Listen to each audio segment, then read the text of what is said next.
Brilliant. Secrets of the Sire. Welcome back to Secrets of the Sire. Again, we do this every Wednesday night, 8 p.m. Eastern, talking comics, movies, TV, and pop culture. Secrets of the Sire is brought to you by all of our beloved patrons, dedicated fans, Tom Osa, Craig Caruso, Einar Peterson, Matt Beyer, Ashley Haikai, Omar Morales, Brian Phillips, who's getting married Friday. So congratulations, sir, and good luck. Brian. Steve Ovecki, Brian. our program director, Stephanie Dolce. In England. He's in England right now. It's what? Steve Ovecki is in England right now. Oh, is it for the Comic-Con out there, right? I think they're promoting the one of the Printed in Blood publications. Well, out in England right now. God save the Queen. Yeah, and as always, our Uber fan, Christina Dolce. All right. Been dying to talk about this. I talked about this in the cold open, actually, too. I was not excited when they announced a Watchmen TV series. But I was sitting there going, kind of agreed with Mike O'Neill and David Rosenberg, who frequently comments on our Twitter feed, which is great, and our Facebook feed, and it was like, oh my gosh, why are they're just mining this comic book series? It's going to be, I don't know, it didn't even look very impressive. It was very dreadful. Then I actually watched the first episode, and I got to tell you, I am like 100% hooked. Like unbelievably hooked for a number of reasons. One, which I mentioned in the cold open. At first, and this is going to sound horrible, but whatever. At this point, I think you and I were talking off air. I don't really care at this point. I'm over cancel culture. So, and I think the general public is so. I'll be free to. Well, that's the problem with cancel call. You could be over it. That doesn't mean you won't be canceled. I mean, with the exception, they'll still cancel. But we're nobodies, so we can't really be canceled. Well, I was going to say, with the exception of the Sire Evil trade paperback, which I mentioned earlier in the first segment, which is on Indiegogo right now. You can go to oh boy, yeah, kill time. Go ahead, keep doing it. Keep doing it. Evil, and you can go right to it. Oh my God. I don't have anything else going on, so yeah, I don't care. Cancel culture is not going to affect us because we don't have anything to be affected by. But no, I want to talk real about that opening sequence and just the show in general, which I thought was actually very, very intriguing. When the first 10 minutes came on, I'm just being drop dead honest. Because Watchmen takes place in alternate realities, alternate Earths, alternate versions, alternate timelines, I literally thought I was watching the first 10 minutes. I'm just like, oh my gosh, this is Damon Lindelof doing, it felt very like, wow, I guess he's trying to build up this analogy or this allegory for race relations. He's bringing race relations in, and in a way he is, don't get me wrong. I had no idea it was based off a real historical event. That the first 10 minutes was the Tulsa massacre of 1921. Didn't even know that existed. Unless we're all, in the Matrix right now, and it's a piece of history that was inserted into Wikipedia, which I guess we would never know if it was. Apparently this was a real thing, and it was horrifying. And after reading that, I gained an even greater level of respect for what Lindelof was able to do by showing that piece of history that we just didn't know about. To me, it took off the table. Well, don't say we. You didn't. Yes. Yes, right. me. Okay. Me. I know. All right. It took I'm off. just making sure the we, so I don't get canceled by my own. Here's the thing. I'm actually like super praising the idea of what he did there, because what he actually did was bring to light something that I had no idea had happened. I had no idea existed. Was not in any conventional history book that I'd ever read about. And just like the. Never mind. Keep going. Well, the Tuskegee Airmen, too. I mean, that was another story that we didn't really learn about until filmmakers actually did something about it. To me, it was the greatest example of what art can do, and the draft riots, and I mean, there've been a number of like really horrendous moments of civil unrest aimed at particular groups of people. Yeah. No, so it was actually able to not only be entertaining, but when I originally thought to myself, like, oh my gosh, this feels, pandering is not the right word, but my initial reaction to that opening scene was, I don't understand why that's the curse of our current atmosphere, is that every attempt to do anything, this is the biggest piece of consternation about it. If you show the moon landing, are you pandering? Are they pandering to white people? For Neil Armstrong landing on the moon. Or they got the movie Midway coming out. Are they pandering to World War II veterans? Or to I don't understand. Like every time there's a depiction of someone who is I did not use the word pandering. In fact, I said it's not. No, I said it's not pandering. I said pandering is not the right word. You said it in context of having to recorrect in thinking that no, this is not, because that was the initial thought. I thought originally it was over the top messaging. Versus what it actually was, which was depicting something that I had not known had actually existed, and bringing light to some historical event that has great context into what we may or may not be experiencing today. In that vein, it was also something by to me, having an event like that kind of put in front of me. And then finding out, oh my God, this really did happen. Like there was, it was big. Okay. I don't know. This is why I don't want to talk about. I don't know what to say about that. Okay. I'm just saying. I'm applauding what he did. I get you, but I mean, like, you would have thought it was pandering. I would have thought if it wasn't real. Right. So it's like, why? If I didn't think it was real, then I would have. I literally would have just. I would have thought that he was constructing some sort of, pseudo commentary that is, because Watchmen is an alternate reality. You have Robert Redford as the president. You have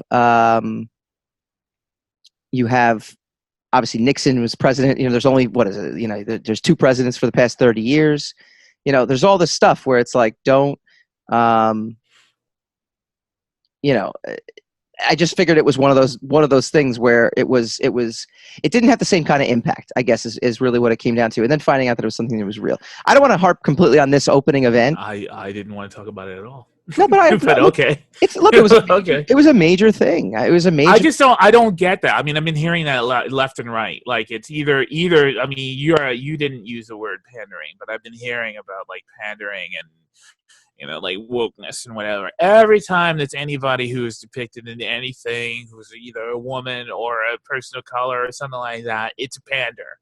So like then everything is pandering. In a sense, No, every depiction. No, because the whole reason why something might be pandering now is because of the political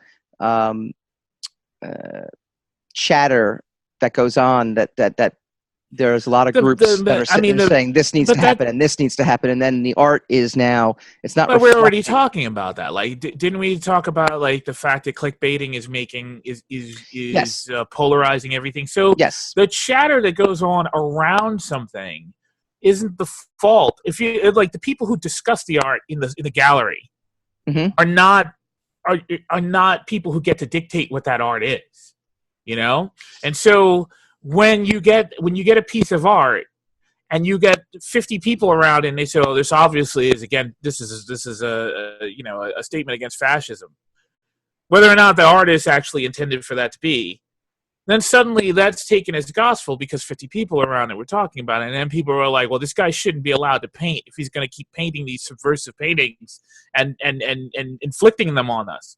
Right. Meanwhile.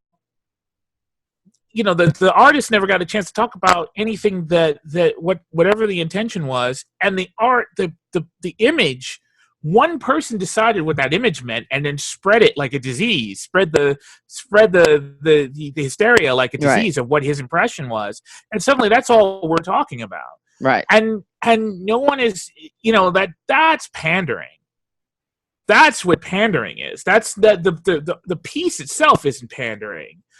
The hysteria around it is pandering. We are being pandered. Our rage is being pandered to. Is being provoked by people who know that what these hot buttons are. Right. And so the cure for that is not to respond to the hot buttons, not to have hot buttons in general about these things.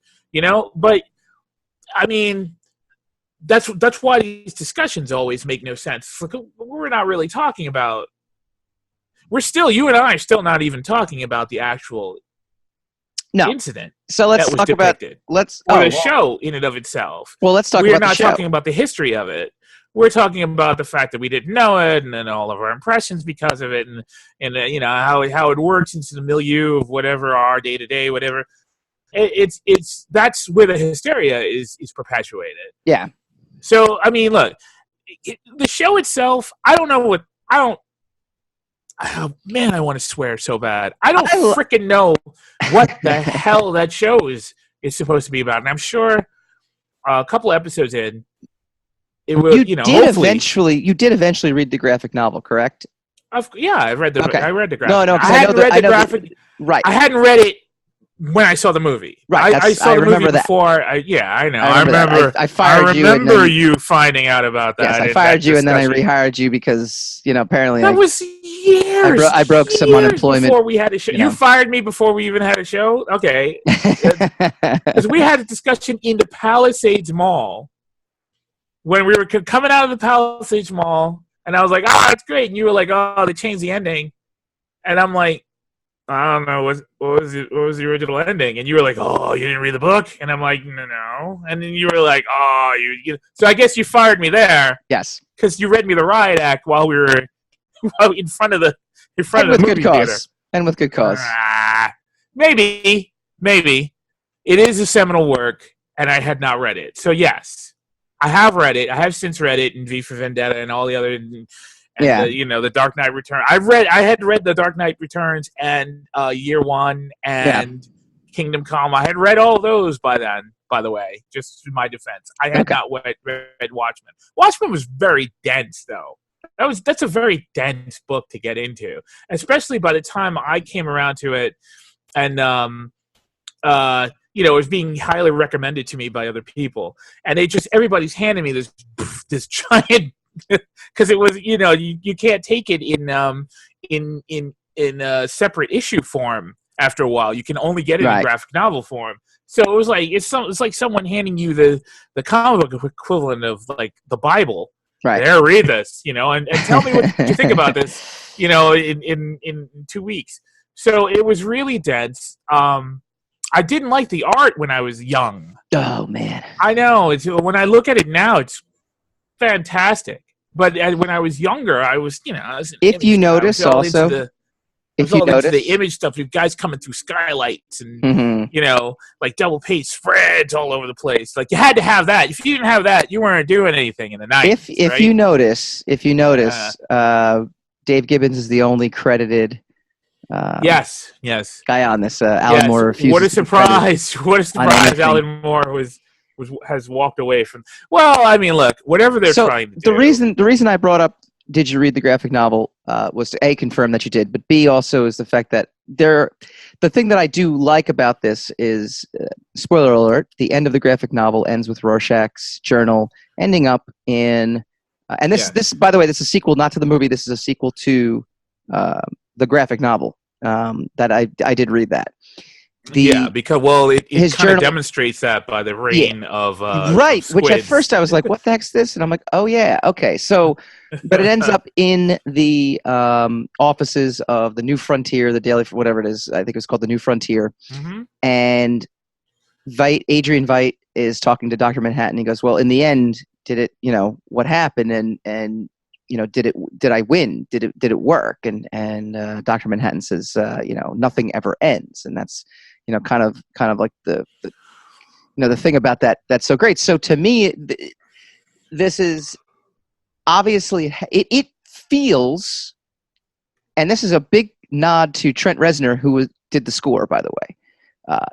The music, the whole vibe of the show feels like the graphic novel. There's something about it. It's on edge. There's, race was not a big factor in the original graphic novel, but that being said, this is now 30 years after the graphic novel. So, well, there was no race because there was only one black person in the entire book. So, no, but I'm saying the kid who was reading the yes. comic book next to the and the guy newsstand. who owned the newsstand too. He was a black guy. Or no, the sign. No, sorry, the psychiatrist. The psychiatrist. Yes, the psychiatrist was also a black man. But that's not the point. The point on the 80s was to talk about the growing nuclear proliferation and the concern that eventually it was going to overtake us all. That was the whole purpose of the original graphic novel. So now turning it into something... This is the other thing. I don't understand this hysteria about let's get politics out of our art. Read Dark Knight. Read Watchmen. There's nothing but politics. I mean, that's what makes those books so fantastic. But that's what made the opening of this, I think, so significant to me, because it was not telling you what to think. It was merely opening your eyes to something. It made me want to research. Nothing is telling you what to think. You can tell, and this is where the pandering... No. You can always tell. Listen to how you're about to phrase this. When something is trying to make you believe something versus allowing you to have a discussion about it and to come to an understanding. Examples. Give me an example of something making you believe something versus something that's opening a discussion for you. Off the top of my head, I will not be able to do that because that is not. I can't think of things. Usually, I don't watch stuff or read stuff that I immediately will detect and say, this is clearly this artist is influenced by this artist is influenced by that. Nick Spencer is a good example.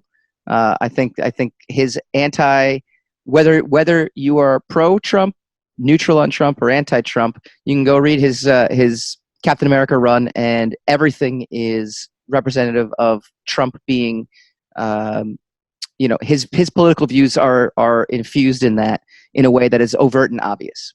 And is overtly and obvious. And again, more so overt and obvious than, say, Frank Miller's views on Reagan during The Dark Knight.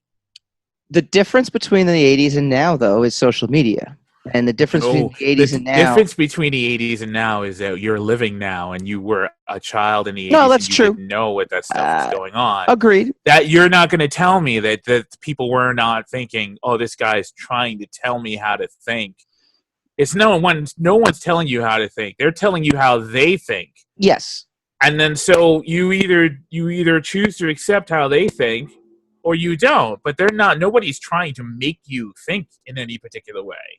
Even when they're telling you, Mike, if I look at you and say, Michael, you have to watch this movie because it's the greatest movie in the world. I'm not trying to make you think the way I think. I'm just vehemently explaining to you how powerful I found this particular piece of information. Think that and I want you to experience it yourself. But that's not me saying you need to think this way. I think you need to agree with me. And here's a good example too, right?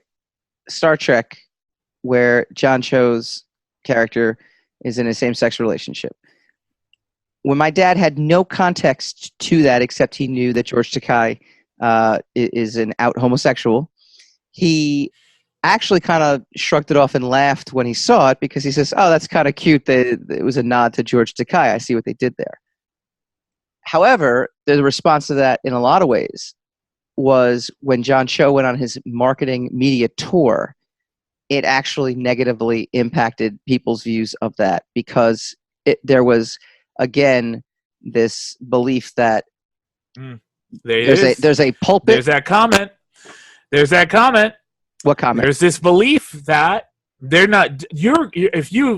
If you say to me that Star Trek, so no one wrote anything about this. No one wrote. So clearly, anytime if I read articles or I read something else like that, that in your mind, that never holds validity in an argument. Oh, these people think this, and people. No, I'm telling you, there is a general consensus. I believe that those people believe that. I believe it. I believe it. Yes. I am saying the film was not trying to sell you anything.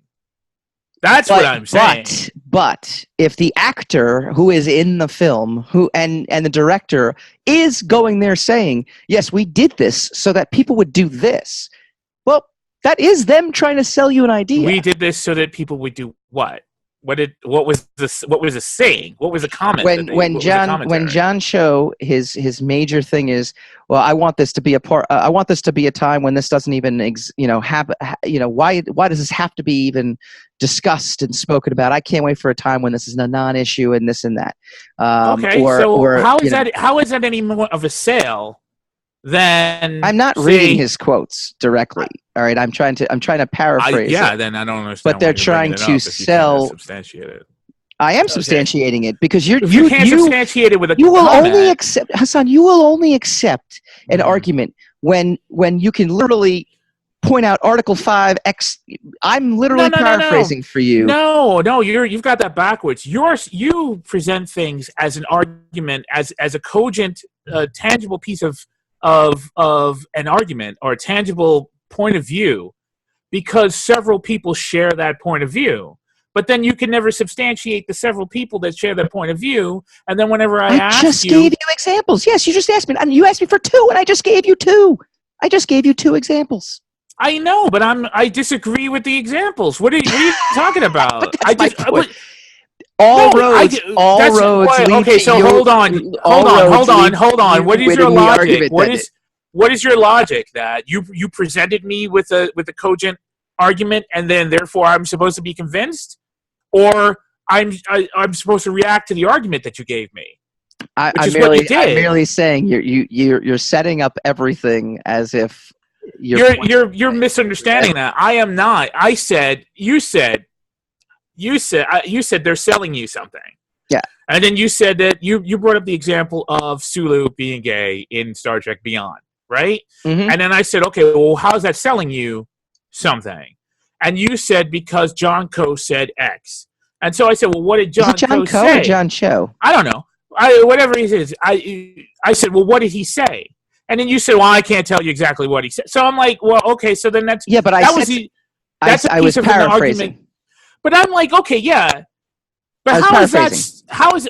So are they selling phasers also? Are they selling Klingons? I mean, like, it's a fantasy world. How is it being sold to you? During a marketing tour. I know, and then what did I say? They are literally... How did this discussion start? It's the ancillary media that goes around the piece of art that gets judged as the piece of art. But the piece of art itself is not doing anything. It's all the ancillary material that goes around it. Yes. We've had this conversation 1,000 times. Well, then you discuss the ancillary material. You don't discuss the piece, because the piece isn't saying anything. The piece basically showed a man and another man holding hands and talking to a little girl walking off into the distance. That is the extent of the homosexual lifestyle that is sold to you in Star Trek Beyond, right? Correct. Now, if you have an issue with homosexuals, that will be a problem for you. But it's not selling you a lifestyle. It didn't even mention it out loud. It didn't even mention it with the marketing around it. That's intellectual dishonesty, because that is not before you go and see the piece of work. That's not the argument you're making. You're making the argument about the marketing around it. It's like if you hear about a song before you hear it, and before you get to read the lyrics and interpret it in your own way. We were having 5 minutes ago. If you get to interpret it a different way before you get a chance to actually hear it and see it or listen to it, it obviously. And then what did I say? You got to decide not to be triggered by the hot buttons, right? Yes. Didn't I say that earlier? Yes. So it's these hot button things that people are trying to get you to do because they're pandering to whatever various outrages that you have. Correct. Right? So then you got to ignore your outrages, or you got to ignore the material altogether. But the art itself is not to blame for these things. That being said, I thought the first episode of Watchmen transcended all of what you are talking about. To me, it was a continuation of the graphic novel in a very intelligent, sophisticated, and I don't see how. I don't see how it was in any way in a continuation of Watchmen. I'm sure in the next few episodes. I'm sure in the next few episodes it will be more of a cohesive attachment to whatever the previous material. But what I saw there, if it wasn't called Watchmen and the owl wasn't in it, the Hermes, whatever, I would not have. I would have made no connection to it. Well, Archimedes, excuse me. I would have made absolutely no connection to it because not even. And then the little clip of Dr. Manhattan. Yeah. Yes, Ozymandias may or may not have been in the show. Basically with his robot, either he's a robot or his two companions are robots, which I'm leaning on his two companions being robots, right? Because of the weird manipulations that guy is up to. But I don't know. Yeah. I think. I look, it's a piece of genius. I don't know if I like it. That's fair. But it's a piece of genius, in the sense that it is probably the bravest thing I've ever seen Lindelof do, because even though he is again adapting previous material, pre-established material, and again he's like, he's wishy-washy on what his intent is whenever they talk to him, and he's wishy-washy about the end, and he ends things terribly, and he sucks at a lot of stuff, in my personal opinion. But this is probably the most ambiguous attempt at something that he's ever tried to do. This just strikes me probably as his most honest desire to tell a story, because he in no way is being obvious about anything. So that's that in and of itself, because of who we're talking about. Sure, that's significant. Yeah, no, I don't know if I liked it because it's another. It's just another thing that's gonna get us all pulling knives at each other, and I'm not interested in having knife fights with people about this. Well, according to Deadline, the premiere drew 1.5 million viewers. Really well. Strongest digital debut for HBO since Westworld. So the question, how that went, right? Question of who watches The Watchmen? Apparently everybody. My last comment before we go to break. The only thing I didn't like, and this is my own personal, this has nothing to do with the politics of it actually at all, is that Rorschach ended up being the symbol for white supremacy. Well, he was, though. In the graphic novel? Mm-hmm. If you read his journal, he was anti-immigrant, he was anti-gay, he was he was very much so. Valid. Very valid in that sense. And his entire speech in the beginning about this, the cesspool falling apart, and the people always cry out for help, and I'll say no. It's very manifesto-ish. Well, yes, very manifesto-ish. I get why he is. I guess what I was saying was the reason I didn't like it is I love Rorschach as a character. You love his vigilantism. So it's like everybody loves Wolverine, but Wolverine is a freaking mass murderer. So I mean, we love him. He's the best. Like we love John Wick, and he murders people on a regular basis. Doesn't necessarily mean you love him because he has good lines. He has good one-liners, and he's powerful. He doesn't take any crap.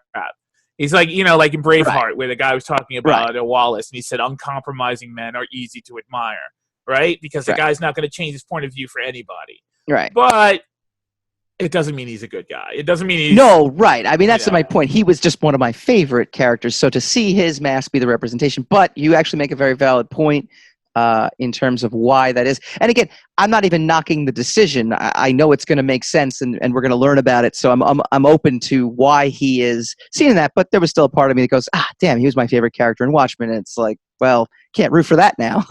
It's you can still root for it. I mean, well, I'm not rooting for white supremacist. You're not. You're rooting for Rorschach. Yeah, but he's dead. So Spoiler. Then what was the point of this conversation? End the segment. End the segment. End it. Done with this segment. When we come back, we go spinning the racks.